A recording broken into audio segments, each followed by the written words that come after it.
Good day, sir. I am discussing about the importance of tide table publication. What is tide table publication?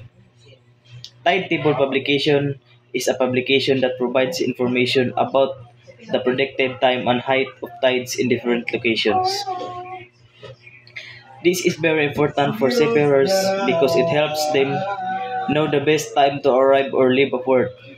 For example, if a ship is arriving at the port, the captain needs to know if the water is high enough.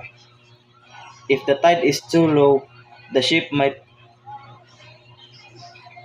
hit the bottom and could be damaged. So sa Bisaya pa, ang timetable publication is importante ni siya para sa mga seafarers para mabalaan ang saktong oras sa ilang pag-abot or pagbiya sa pantalan. Kay once nga mobiyahe ang barko, then wala sila kabalo nga low tide ay na possible nga ma-damage ang ilang barko, then ma-delay pod ang ilang biyahe. Using timetable publication helps in planning a safer and more efficient journey for ship and the crew.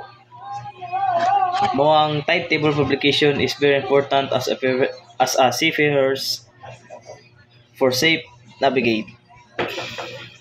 Thank you, sir.